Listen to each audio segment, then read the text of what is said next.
고든 맥도날드 목사님은 우리가 삶의 우선순위와 또 계획을 제대로 붙잡지 못하고 살아간다면,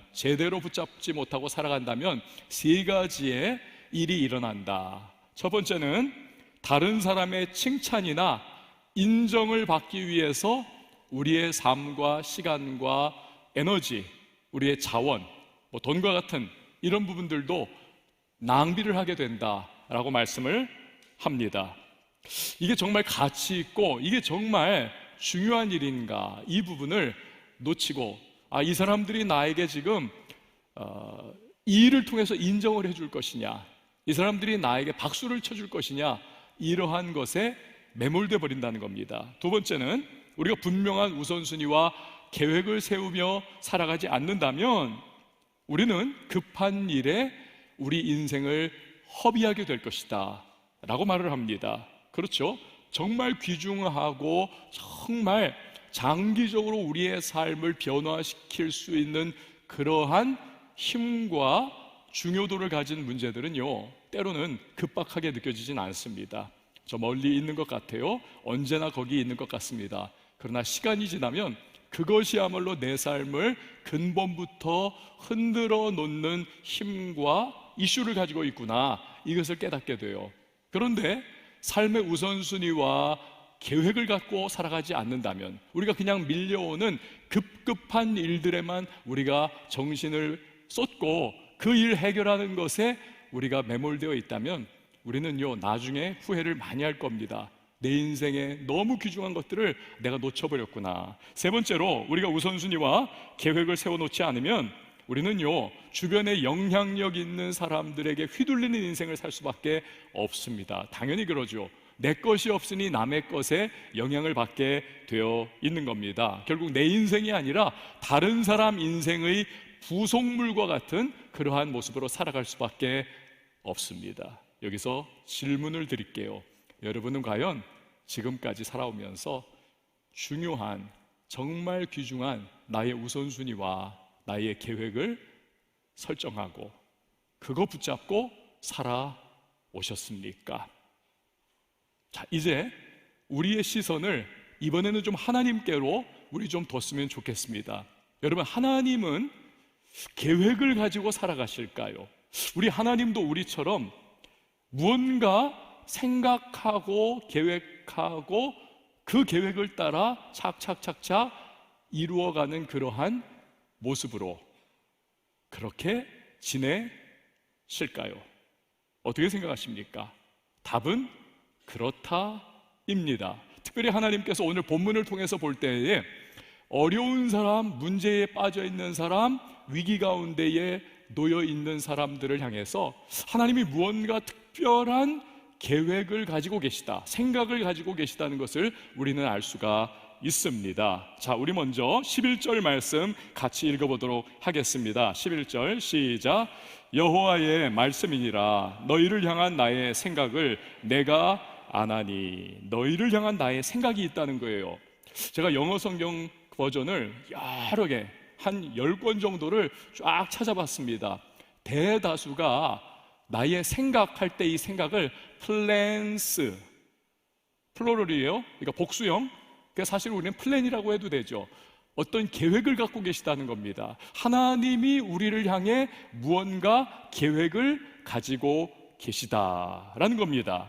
그러니까 하나님께서 분명한 계획을 가지고 행동하시고 그 계획을 따라서 역사하시는 하나님이라는 것을 우리는 알 수가 있는 거죠.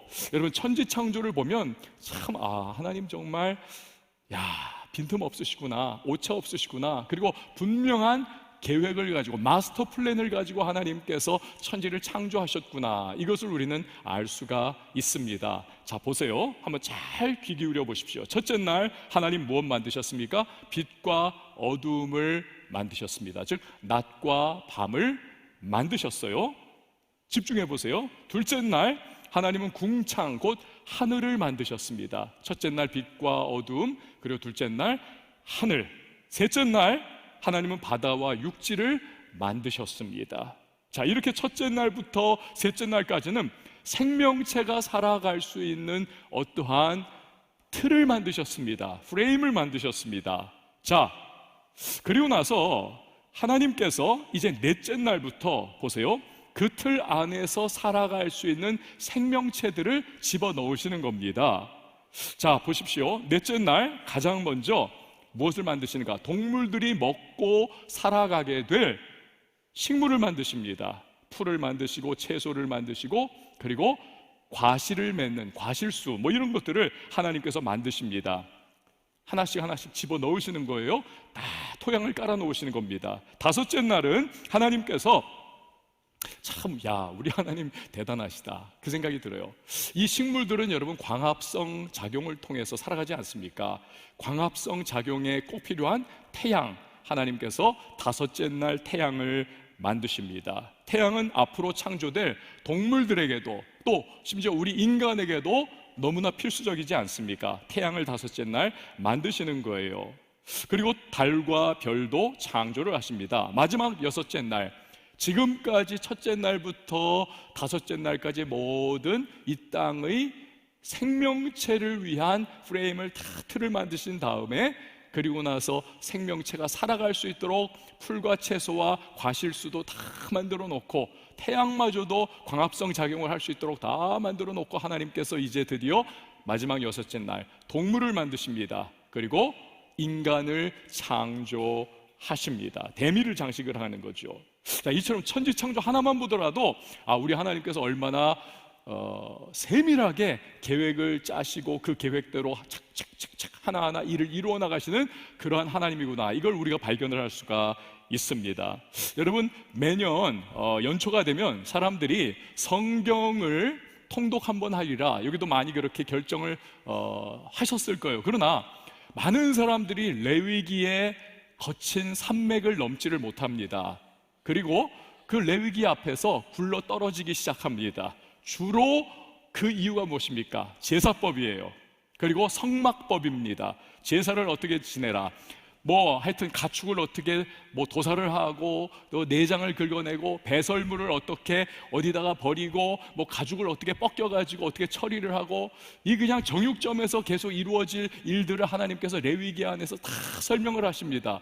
또 성막을 만드는 데는 무슨 실로 만들고 무슨 실로 만들고 무슨 실로 만들고, 그래서 어떤 사람들은 이 레위기를 수면제 대용으로 사용하는 사람들도 있긴 있습니다. 저도 과거에 그런 사람 중에 하나였다라는 것입니다. 그런데 여러분, 우리가 이 레위기를요 정말 제대로 알게 되면 하나님께서 예수 그리스도를 통해서 우리를 구원하시고 우리를 만나주시는 이 제사법과 성막법, 이게 얼마나 오묘한 진리를 그 안에 담고 있는지, 그리고 하나님께서 얼마나 철두철미한 계획과 절차를 통해서 우리를 향해 손을 뻗어 가시는 분이신지를 우리가 이 레위기를 통해서 눈이 열리는 겁니다. 그러니까 레위기의 산맥이 그래서 넘어갈 수가 있는 그러한 상황이 되는 것이죠. 이걸 발견하느냐 발견하지 못하느냐, 하나님께서 얼마나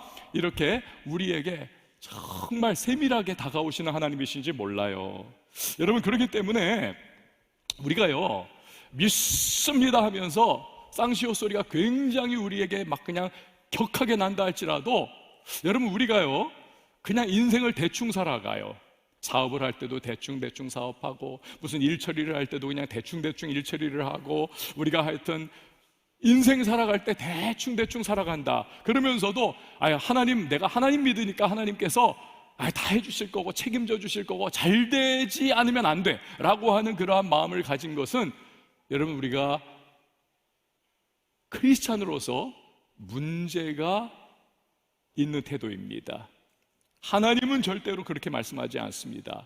이건 진짜 성경이 말하는 기독교 신앙과는 거리가 멉니다. 절대로 그렇게 성경은 가르치고 있지 않아요. 예를 들어서 잠언 24장 6절 말씀을 우리 공동 번역으로 한번 읽어보도록 하겠습니다. 시작. 너는 전쟁하기에 앞서 전략을 잘 세워라. 승리는 전술적인 조언을 많이 받는 데 있다. 아멘. 여러분, 이 하나님의 말씀인 잠언에 전쟁에 관한 메시지를 지금 담고 있는 거예요. 어떻게 하면 승리할 수 있을까? 이 시대를 살아가는 우리는 전쟁하지 않습니다. 군입대 하는 친구들도 있지만 우리의 일상에서는 전쟁은 멀어요. 그러나 이 말씀을 통해서 우리는 어떻게 적용합니까? 우리의 인생 자체가 전쟁과도 같잖아요.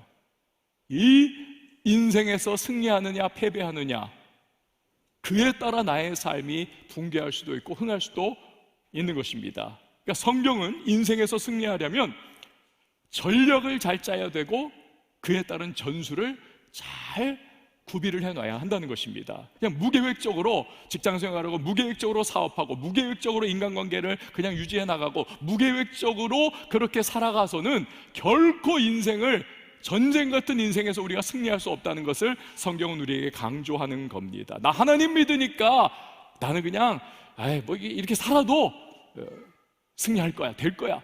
여러분, 이건 객기 신앙일 따름이에요. 객기 신앙입니다. 제대로 된 신앙인이라면 어떻게 해야 되는가? 하나님이 주신 지혜를 총동원을 해가지고 최선을 다해 우리 삶을 위한 계획을 세워나가야만 합니다. 그 계획을 따라 열심히 열정적으로 하나하나 행동을 해나가야만 합니다. 그러다 직면하는 인생의 문제와 시련과 어려움들을 우리는 하나님 말씀을 붙잡고 믿음으로 돌파해 나가야 하는 것입니다. 이게 제대로 된 기독교 신앙인 것입니다. 자, 본문으로 다시 돌아가 보시죠.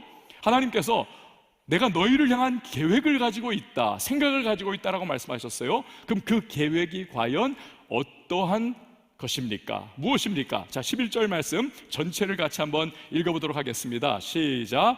여호와의 말씀이니라. 너희를 향한 나의 생각을 내가 아나니 평안이요 재앙이 아니니라. 너희에게 미래와 희망을 주는 것이니라. 아멘. 지금 유다 나라가 바벨론의 침공으로 말미암아 멸망을 하게 되는 그러한 상황 가운데 놓여 있는 것입니다. 여러분, 나라가 멸망한다는 것은 죽음을 의미합니다. 수많은 사람이 죽을 거예요. 나라가 망한다는 것은 약탈당한다는 것을 의미하고 노예와 포로로 끌려간다는 것을 의미하는 것 아닙니까?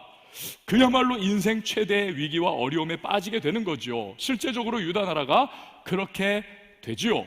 자, 그런데 모든 것이, 이 둘러싸고 있는 환경 모든 것이 절체절명의 상황이요 절망적으로밖에 보일 수 없는 이 순간에 하나님께서 유다 백성들에게 예레미야 선지자를 통해서 말씀을 주시는 겁니다. 나는 너희를 향해 계획을 가지고 있다. 그리고 그 계획은 바로 평안과 희망찬 미래를 너희에게 주는 것이다 라고 말씀을 하고 계시는 겁니다. 자, 여러분, 이걸 우리에게 한번 적용을 한번 해보세요. 적용을. 오늘 이 자리에 우리 청년들이 많이 앉아 있는데 이 수백 명에 이르는 여러분 청년들이, 그 중에서 적지 않은 사람들이 지난 한 주 동안에 정말 전쟁 같은 인생을 겪어왔을 겁니다. 누군가는 막 문제적 상황에 빠져가지고 너무 고통스럽고 괴롭고, 오늘 이 자리에 나온 것 자체가 기적이라고 할 수 있을 정도로밖에 표현 못할 너무 힘들고 어려운 그러한 위기를 직면한 사람들도 있을 수 있습니다. 아니, 우리 경중의 차이는 있지만 저도 여러분들 다 우리는 문제 인생을 끌어안고 살아가고 있습니다. 죽고 싶은 마음이 들 때도 있어요. 너무 답답할 때도 있습니다. 모든 게 잿빛으로 느껴지고 쥐구멍에도 볕들 날이 있다는데 내 인생 왜 요 모양 요 꼴인가? 희망이란 과연 없는 것일까? 생각이 들 수도 있습니다. 그런 우리에게 하나님께서는 오늘 이 말씀 통해서 강조하시는 거예요. 그렇지 않다고, 나는 너를 향한 분명한 계획을 가지고 있다고, 그리고 그 계획은 평안이고 그 계획은 희망찬 미래를 열어주는 계획이라는 것을 하나님께서 우리에게 말씀하고 계시는 것입니다. 자, 그런데 우리를 향한 하나님의 계획이 과연 무엇인지 깨닫고 그 계획이 이루어지는 과정에 반드시 필요한 요소가 한 가지가 있습니다. 그것이 바로 기도입니다. 우리 다 같이 12절과 13절 말씀 같이 읽어보도록 하겠습니다. 시작. 너희가 내게 부르짖으며 내게 와서 기도하면 내가 너희들의 기도를 들을 것이요 너희가 온 마음으로 나를 구하면 나를 찾을 것이요 나를 만나리라. 아멘. 자, 어떤 분은 이런 생각을 해요. 하나님께서 만약에 나를 위해서 계획을 가지고 계시다, 하나님은 전능하신 하나님이시기 때문에 그가 계획을 가지고 뜻하신 바는 반드시 이루어질 거야. 그렇다면 이 불완전하고 부족하고 연약하고 한 푼 하나님께 도움도 되지 않는 내가 기도한다고 해가지고 하나님이 대단히 생각할까? 내가 과연 하나님의 계획이 내 삶에 이루어지는 것을 위해서 내가 기도할 필요가 있을까? 그냥 이루어지지 않을까? 모든 것이 합력해서 선을 이룬다며 나 기도 안 해도 그냥 되는 거 아닐까라고 하는 그런 마음을 가진 분들도 없지 않아 있을 수 있습니다. 맞는 말 같아요. 그런데 하나님을 제대로 알지 못하기 때문에 오해한 겁니다. 여러분, 하나님은 성경에 그분이 일하시는 데 필요한 몇 가지 요소들을 우리에게 알려주고 계십니다. 그 중에 하나가 뭐냐면 우리의 기도를 통해서 하나님은 역사하시겠다는 거예요. 역사하시겠다. 에스겔 36장 말씀, 나 여호와가 말하였으니 이루리라. 여러분, 하나님이 말하셨대요. 이렇게 될 거야, 이렇게 하리라. 그러면 이루어지는 거 아닙니까? 그런데 하나님이 거기에 단서 조항을 거십니다. 조건을 걸어 놓으세요. 뭡니까? 주 여호와께서 이렇게 이같이 말씀하셨느니라. 우리 노란 구절 같이 읽습니다. 시작. 그래도 이스라엘 족속이 이같이 자기들에게 이루어 주기를 내게 구하여야 할지라. 그래도 기도해야 한다는 거예요. 왜? 기도를 통해서 하나님은 하나님의 역사의 문을 열어주기로 작정을 하셨기 때문에 우리 기도가 그 열쇠라는 겁니다. 마태복음 7장 7절에서도 예수님 말씀하셨죠. 구하라 주실 것이요 찾으라 찾으리라. 여러분, 구할 때 주신다 라는 거예요. 아마존과 같은 어마어마한 하나님의 응답이 있고 능력이 있고 하나님의 우리를 향한 그 멋진 모든 일들이 있는데 우리가 하나님 앞에 구하고 그래도 기도해야 하나님이 그것을 우리에게 주신다 라는 겁니다. 존 웨슬리 목사님, 여러분 많이 들어봤죠? 진짜 대단하더라고요. 이분 진짜 대단합니다. 무려 54년 동안 사역을 하셨는데 그 사이에 이때는 차가 없었으니까 말을 타고 이제 다니면서 영국 전역을 하여튼 돌아다니면서 광산에서 시장에서 도시에서 시골에서 이분이 계속 하루에 15번씩 설교를 했대요. 많이 할 때는. 그러니 설교와 이동과 하여튼 그런 것으로 하여튼 54년을 보냈는데 이분이 말 타고 다닌 거리만 지구 12바퀴를 돌 거리라는 겁니다. 여러분, 요즘에도 진짜 열혈 사업가들 보면 내가 비행기 타고 전 세계를 누리면서 전 세계를 몇 번을 돌았습니다. 그런 말 하잖아요.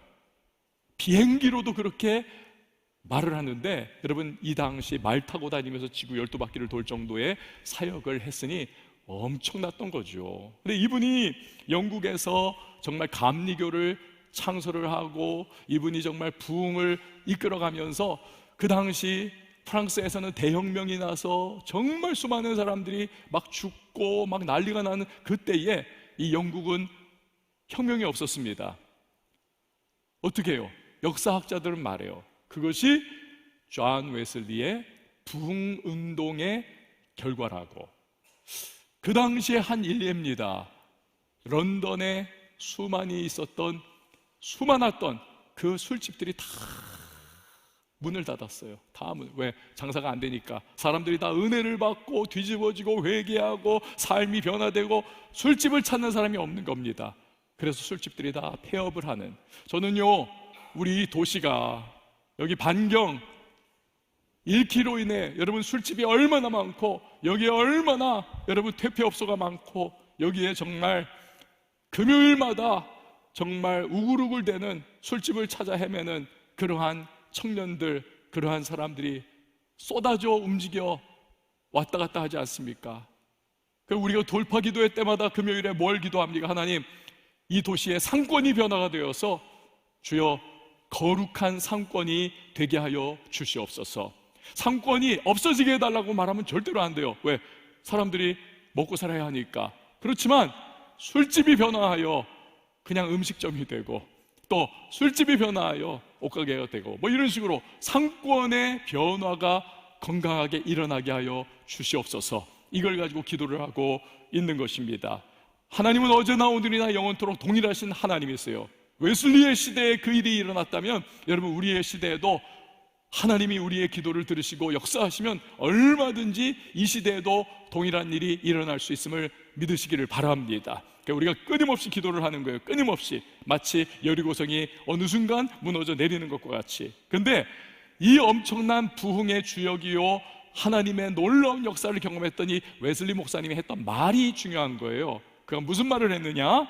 하나님은 기도에 응답하시는 일만 하신다. 하나님은 기도에 응답하시는 일만 하신다. 뭡니까? 우리의 기도를 통하여 역사하시기로 작정하신 하나님이라는 거예요. 우리가 지금 더 콜 계속 오늘 저녁까지 진행을 할 텐데, 지난 금요일에 우리 윤여한 목사님이 설교를 하면서 저도 은혜를 많이 받고, 여러분도 아마 기도하는 함성을 들으니까 그런 것 같아요. 그러면서 그 윤여한 목사님이 했던 기도에 관한 내용 중에서 제가 딱 캐치를 해가지고 오늘 나도 써먹어야 되겠다라고 기록을 한 부분이 있어요. F.B. 마이어 목사님의 기도에 관한 명언이었습니다. 뭡니까? 우리 인생에서 가장 큰 비극은 응답되지 않은 기도가 아니다. 인생의 가장 큰 비극은 드려지지 않은 기도이다. 여러분, 이해가 되십니까? 하나님께서 어마어마한 보물창고에 가득한 보물처럼 기도 응답의 내용들을 가지고 계시고 우리의 삶에 부어주시기를 원하시는 요소들이 있는데, 기도하면 그것이 우리에게 주어지는데 드리지 않은 기도 때문에 하나님의 역사와 하나님의 응답과 하나님의 능력, 하나님의 부으심, 하나님의 가까이 하심, 이 문이 열리질 않는 거예요. 얼마나 큰 비극입니까? 여러분, 한번 따라해 주시기 바랍니다. 인생의 가장 큰 비극은 드려지지 않은 기도이다. 여러분, 이거 꼭 기억하세요. 꼭 기억하세요. 어떤 분은요, 문제 인생이 됐음에도 불구하고 여전히 기도하지 않습니다. 그러면서 말하기를, 아이고 빈대도 낯짝이 있다고, 내가 양심이 있지, 지금까지 내 멋대로 살아왔는데 이제 와서 내가 힘들고 어렵다고 하나님 앞에 내가 빌 수가 있나? 나도 양심이 있어. 여러분, 굉장히 착한 것 같죠? 아닙니다. 반대예요. 굉장히 교만한 겁니다. 그 상황이 됐음에도 불구하고 자존심 싸움을 하나님과 계속하고 있는 거예요. 하나님 앞에 납작 엎드려서 무릎 꿇고 기도하고, 하나님 은혜가 아니면 나는 안 됩니다라고 하는 자존심을 꺾는 그 모습이 없는 겁니다. 여러분, 겸손한 사람이 기도할 수 있습니다. 내가 어떤 지위와 위치에 있었든지 간에, 내가 어떠한 성공과 성취를 이루었었든지 간에, 내가 어떤 환경에서 살았든지 간에 나는 하나님 앞에서는 부족하고 연약하고 흠 많은 사람이요, 주님의 은혜가 아니면 나는 도저히 안 되는 사람입니다. 이것을 겸손히 인정하고 고백하는 그 사람이 기도할 수 있는 것입니다. 기도는요, 하나님이 계획을 성취하시는 일에 필수적인 요소예요. 그런데요, 잘못된 기도도 있을 수가 있습니다. 예를 들어 맥스 루케이도 목사님, 여러분 많이 들어보신 목사님일 거예요. 이 목사님은 미국에서 뭐 베스트셀러 저자는 말할 것도 없고 소위 국민 목사, 뭐 국민 여동생도 있고 우리도 막 그런 거 있잖아요. 근데 이분은 국민 목사라고까지 그렇게 불렸던 분이에요. 그가 엄청난 분이라는 거 아시겠죠? 근데 이분이 책에 보니까 자기가 조금 비교적 젊었을 때 잘못 드렸던 기도를 소개를 하면서 부끄러운 고백을 한다 그래요. 쭉 읽어봤던 이런 내용이었습니다. 그러니까 아버님이 루게릭병에 걸렸습니다. 그러니까 근육이 다 말라가면서 나중에는 이제 완전히 뭐 아무것도 못 쓰는 거예요. 그리고는 죽는 거죠. 그러니까 이 상황 속에 중증으로 들어갈 때 이 루케이도 목사님이 기도를 시작을 한 거예요. 하나님, 우리 아버지를 살려주세요. 그러면 제가 브라질로 선교사 가겠습니다. 하나님, 우리 아버지 살려주실 줄 믿습니다. 그리고는 아멘 하고 나서 진짜 브라질로 다 정리해가지고 갔습니다. 그러면서 그가 브라질로 가면서 야, 하나님께서 우리 아버지를 분명히 이제 살려줬는데 그러면 내가 전 세계 다니면서 내가 간증 집회를 해야지. 그래가지고는 이분이 브라질 가는 뭐 비행기 안에서든지 뭐 그러면서 거기서 그때 간증 집회 때 내가 써먹어야 할 제목이 뭘까 해서 이렇게 제목을 미리 정했습니다. 하나님이 자기 삶을 내려놓은 선교사의 아버지를 고쳐주셨다. 얼마나 이거 멋들어집니까? 근데요, 이게 웬일입니까? 아버지가 좋아지기는커녕 더 악화합니다. 아버지가 이제 마지막 시기가 다가온 거예요. 그 급박한 전가를 받고 그가 긴급하게 미국으로 돌아옵니다. 그리고 아버지를 뵙고 그 밤에 아무도 없는 곳으로 가가지고 하나님 앞에 막 울부짖으면서 항변을 합니다. 하나님, 나하고 분명히 계약 맺었잖아요. 약조했잖아요. 나 브라질 가면 하나님 우리 아버지 살려주는 거 아닙니까? 근데 왜 우리 아버지가 이렇게 죽음 직전입니까? 근데 하나님께서는 조용히 대꾸가 없으시더래요. 계속 하나님 앞에 막 심지어는 삿대질까지 하면서 막 악을 쓰면서 대항을 합니다. 하나님, 나 혼자 갔습니까? 우리 가족 다 데리고 갔잖아요. 우리 애도 데리고 갔고, 제가 지금 브라질 가서 선교 생활하면서 참 얻은 피해와 또 문화 충격들과 우리 가족이 힘겨웠던 모든 걸 다 아시잖아요. 근데 왜 우리 아버지를 하나님 약속대로 치유 안 해주십니까? 여전히 하나님은 묵묵부답이십니다. 그런데 막 한참을 그렇게 하나님 앞에 항변을 하고 항의를 하고 원망 불평을 하던 그 순간이 지나니까 감정적으로 좀 쿨다운이 되더래요. 근데 그 순간에 그가 깨닫습니다. 왜 하나님이 침묵하셨는지. 그것은 하나님과 맺은 계약은 자기가 꾸며낸 상상에 불과했다는 거예요. 하나님은 자신과 그런 계약을 맺은 적이 원래 없으셨는데 자기가 자기 주장만을 일방적으로 하나님 앞에 쏟아내 놓고는 하나님과 약조했다라고 스스로 속은 거죠. 여러분, 우리의 기도가 때로는 이럴 수가 있는 것입니다. 하나님! 그러면서 기도를 했어요. 기도하고 있어요. 지금도 여러분 마음속에 기도 제목이 있어요. 그런데 그 기도 제목이, 그 기도가 그저 내가 얻고 싶은 것만을 일방적으로 하나님에게 막 주입을 하는 거예요. 강요를 하는 거예요. 그리고 기도를 계속 깊게 들어가다 보면 심지어 하나님께서 무언가 성령으로 내 마음을 터치하시고 내 마음을 흔드시고 아, 이거 내가 육신으로 정욕으로 기도하는 거지, 이런 마음을 갖게 될까봐 기도하면서 그냥 그걸 잘라내는 거야. 뭐가 느낌이 좀 이상하면 그걸 그냥 밀어내. 막 이렇게 밀어내면서 내 마음만을 하나님 앞에 계속, 나의 생각만을 하나님 앞에 막 주입시키고 고집하는 그러한 모습을 우리가 가질 수가 있습니다. 여러분, 기도할 때 우리는요, 분명히 하나님 말씀하셨잖아요. 너희는 먼저 그 나라와 그 의를 구하라. 그러면 이 모든 것을 너희에게 더하시리라. 여러분, 이 말씀처럼 우리는 기도할 때 하나님의 뜻이 무엇인지를 여쭤봐야 할 줄 믿습니다. 인생의 문제와 우리의 어려움 속에 감추어져 있는 주님의 뜻이 과연 무엇일까? 내가 지금 문제 인생 가운데 놓여 있는데 이 문제 인생 이면에 감추어져 있는 하나님의 나를 향한 뜻이 과연 무엇일까? 이걸 기도 가운데 우리가 여쭤봐야 하는 거예요. 자꾸 내 것만 막 이게 쏟아내는 게 아니라 우리가 하나님 앞에 나의 인생의 어려운 문제, 그리고 나의 지금 상황들, 그 이면에 드리워져 있는 하나님의 뜻을 우리가 기도하는데 묻는다면, 여러분, 하나님은 우리에게 반드시 어떠한 순간, 어떠한 경로를 통해서라도 우리에게 그 뜻을 깨닫게 해주시는 순간이 다가오는 것입니다. 오늘 본문 말씀의 1차 적용 대상인 유다 백성들이 바로 그걸 체험한 거예요. 이 사람들이, 여러분, 하나님 떠났어요. 죄에 빠졌어요. 우상 숭배합니다. 하나님이 바벨론 제국을 막대기 삼아서, 채찍 삼아서 유다를 징계하시는 겁니다. 돌아오라 돌아오라 아무리 선지자들 보내도 반응이 없으니까 마지막 최후의 수단으로 징계하시는 겁니다. 나라를 패망시키십니다. 그들 중에 대다수를 바벨론 나라로 70년 동안 옥살이와 같은 포로 생활을 하도록 만드십니다.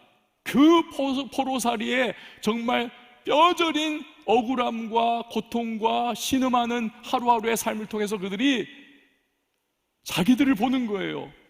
선지자들을 통해서 아무리 말씀하셔도 돌아오지 않으니까 하나님이 마지막 이 방법을 사용하시는데, 비로소 그들이 매맞고 코너에 몰리고 포로살이 하면서 그들이 자기들을 진짜 바라보는 거예요.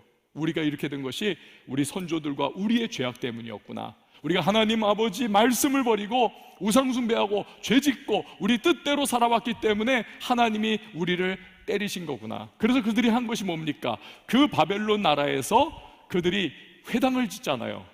성전이 없으니까 회당을 만들고 그 회당에서 그들이 말씀을 배우고 예배하고 그들이 하나님과의 교제를 갖습니다. 그렇지 않습니까?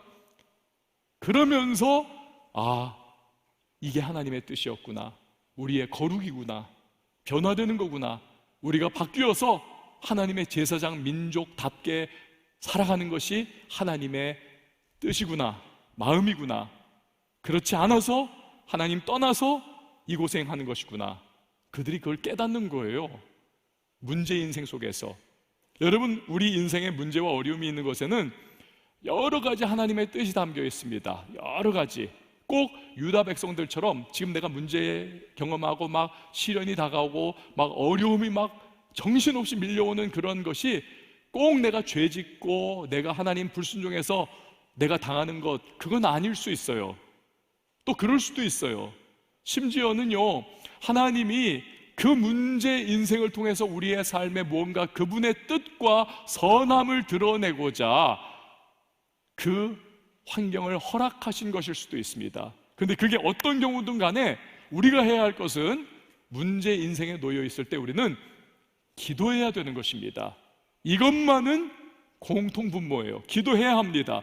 그러면 하나님은 그의 뜻을 기도 중에 밝혀주시는 것입니다. 여러분, 비상한 때에는 비상한 기도가 필요합니다. 인생이 문제 인생이 됐다면 여러분 간절히 기도하셔야만 합니다. 간절히.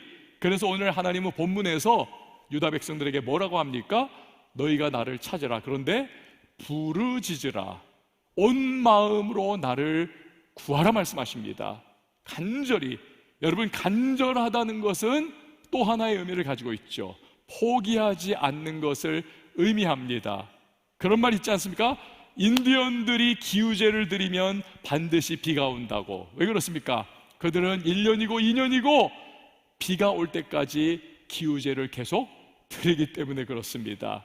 여러분, 살아있지도 않은 우상에게 인디언들은 끊임없이 기도한다면, 여러분, 살아계신 하나님, 전능의 하나님, 모든 해결책을 가지고 계신 능력의 하나님, 그분께 우리가 여러분 기도하는 것은 마땅하지 않겠습니까? 우리가 기도하면 하나님은 최선의 때에 최상의 방법으로 응답의 역사를 베풀어 주실 줄 믿으시기를 바랍니다. 하나님은 문제 인생을 향한 분명한 계획을 갖고 있습니다. 그렇지만 우리에게 기도로 하나님을 구해라 말씀하십니다. 자, 문제 인생 속에 우리가 기도로 하나님을 구하면 하나님은 어떻게 은혜를 주시는가? 14절 말씀 같이 읽어보도록 할까요? 시작. 이것은 여호와의 말씀이니라. 나는 너희들을 만날 것이며 너희는 포로된 중에서 다시 돌아오게 하되 내가 쫓아보내었던 나라들과 모든 곳에서 모아 사로잡혀 떠났던 그곳으로 돌아오게 하리라.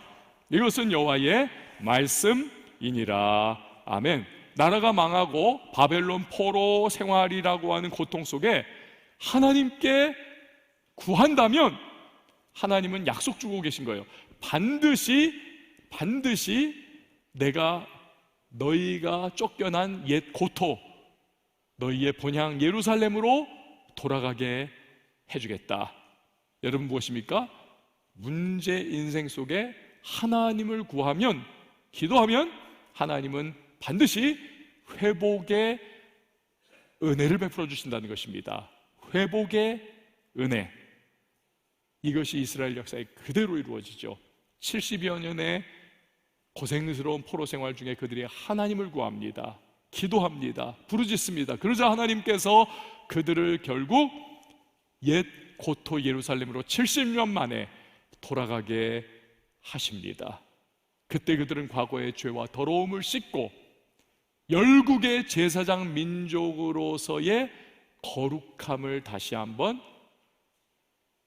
회복하는 그러한 시간을 갖습니다. 그 기간이 70년이 걸리는 거예요. 매맞는 70년이. 이게 하나님의 계획 안에 있었던 것입니다. 여러분, 우리도 마찬가지입니다. 문제 인생 속에서 하나님 간절히 찾고 구하고 기도하면 그분은 우리에게도 반드시 회복을 주실 줄 믿으시기를 바랍니다. 그 회복, 무너진 인생을 회복시켜 줄 거예요. 무너진 관계를 회복시켜 줄 겁니다. 무너진 인간관계도 하나님께서 회복시켜 주실 것입니다. 우리의 심령을 회복시켜 주실 것입니다. 그리고 그 과정을 통해서 하나님은 하나님을 더 알아가게 하고 하나님께 더 가까이 나아갈 수 있도록 우리를 인도해 주실 겁니다. 이게 하나님의 계획이에요. 아버지와 아들이 사막에서 길을 잃었습니다. 몇 날 며칠을 물 한 방울 먹지 못하고 헤맸지만 사람이 있는 곳을 찾을 수가 없었어요. 기진맥진합니다. 이제는 죽는구나. 근데 그러던 순간 저 멀리 무덤이 하나 보여요. 아들이 통곡을 합니다. 아버지, 우리도 저 무덤에 죽어있는 사람처럼 우리도 이제 죽게 되겠지요. 근데 아버지가 아들의 어깨를 감싸 안으면서 용기를 줍니다. 아니야 아들아, 저기 무덤이 있다는 것은 민가가 있다는 거야. 우리는 살았어. 똑같은 환경, 다른 해석. 내 인생은 너무 형편없이 무너졌어요. 끝났어요. 회복이 불가능해요. 내 인생은 무덤과 같아요. 여러분, 이렇게 말하지 마세요. 하나님이 역사하시면 얼마든지 문제 인생이 회복 인생으로 변화할 줄 믿으시기를 바랍니다. 카일 아이들먼 목사님이 베스트셀러 나의 끝 예수의 시작이라고 하는 책을 썼습니다. 나의 끝 예수의 시작. 이 책에 보면 왜 제목을 나의 끝 예수의 시작이라고 붙였는지 그 이야기가 나와요. 한 남자 때문에 그렇습니다. 이 남자가 운전을 하다가 후진을 하는데 사람을 친 거예요. 알잖아요, 여러분. 사람 치면 덜컥하는 그 바퀴에 깔리는. 그래가지고는 내가 사람 쳤구나. 후다닥 나와서 뒤를 보니까 사람이 거기 깔려 죽어 있었어요. 그런데 그 사람이 누구냐면 자기가 사랑하는 어린 아들이었습니다. 생각해 보세요. 자기 아들을 아빠가 차로 깔아 죽인 거예요. 여러분, 이런 비극이 어디 있습니까? 이 아버지가 정신이 이게 나가는 거죠. 몇 날 며칠을 울고 통곡하고 사람들이 아무리 위로를 해줘도 위로가 되지 않습니다. 너무너무 죄책감과 괴로운 마음에 그냥 다 완전히 그냥 사로잡혀 있는 그런 상황이 계속되고 있습니다. 시간이 계속 가고 있어요. 완전히 다운돼 가지고 살아갈 용기를 완전히 다 잃어버렸습니다. 그런데 죽은 아들은 돌아오지 않죠. 계속되는 그러한 절망의 시간이 흐르던 어느 날 그가 문득 깨닫습니다. 아하, 내가 나를 바라보는 것으로는 충분하지 않구나. 하나님을 바라봐야만 희망이 생기겠구나. 그리고 고통의 의미를 또한 깨닫습니다. 고통이 빨리 사라지는 것만을 기다리면 안 되는구나. 이 고통을 내가 통해서 내가 제대로 깨어져야 하는 것이구나. 그게 중요하구나. 그리고 그가 이런 고백을 했대요. 내가 모든 걸 잃은 순간에 나는 처음으로 인생에서 진짜로 진정으로 예수님을 만났습니다.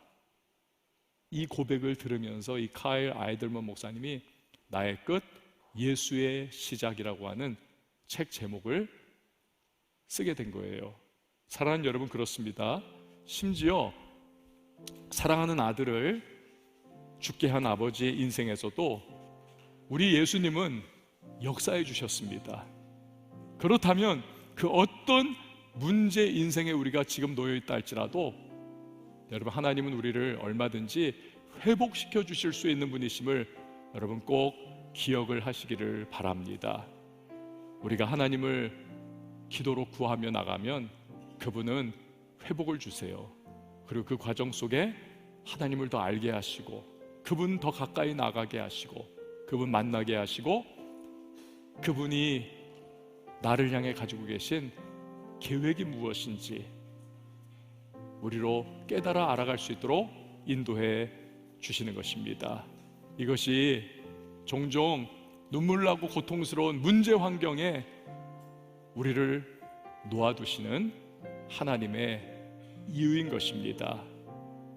하나님은 우리를 향해 계획을 가지고 계십니다. 우리 다 같이 일어나서 함께 이 시간에 찬양하도록 하겠습니다. 오직 예수뿐이네. 다시 일어나.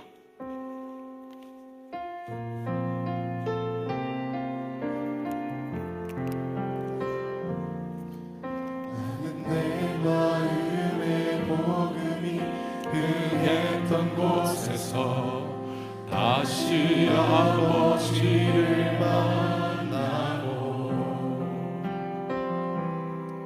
주님 내 마음의 연약한 눈물의 끝에서 또 나를 반겨주시네. 작다 생각했던 그의 부르심 다시 나를 회복해 하시네. 다시 일어나 주를 예배하니 내 모든 기쁨이 되니 그의 기쁨 되어 삶의 모든 순간을 주께 다 내어드리니. 다시 한번 찬양합니다. 나는 내 마음의 복음이 흥했던 곳에서 다시 아버지를 만나고 주님 내 마음에 주님 내 마음의 연약한 눈물의 끝에서 또 나를 반겨주시네.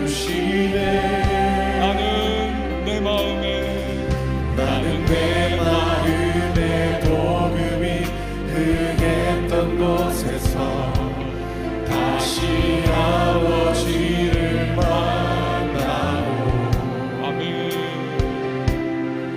주님 내 마음의 연약한 눈물의 끝에서 또 나를 반겨주시네. 작다 생각했던 그의 부르심 다시 나를 회복해 하시네. 다시 일어나.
문제 인생 가운데 기도로 하나님께 나아가면 그분은 반드시 회복의 은혜를 베풀어 주시는 하나님이십니다.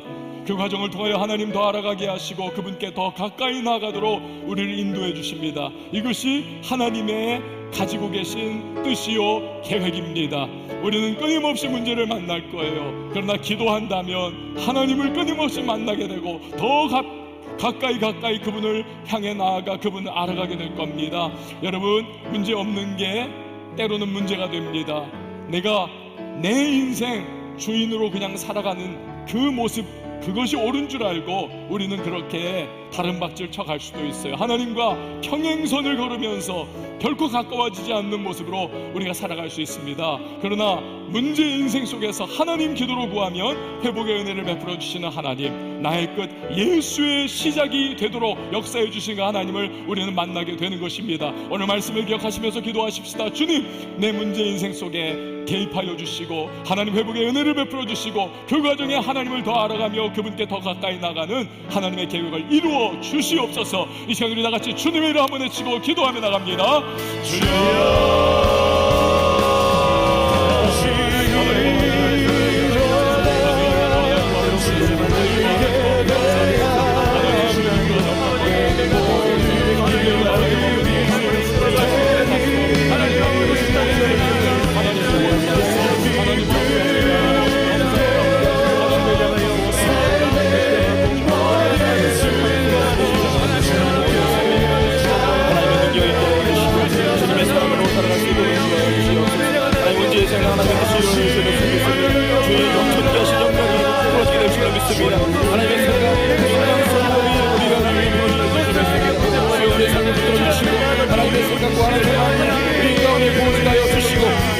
여호와의 능력이 우리의 인생을 지배하게 하여 주시옵소서. 주여 모든 절망이 떠나가고 어둠이 끊어지고 모든 한심과 아픔이 떨어지고 하나님의 생각과 하나님의 계획을 살아갈 수 있는 믿음으로 살아갈 수 있도록 인도하여 주시기 원합니다.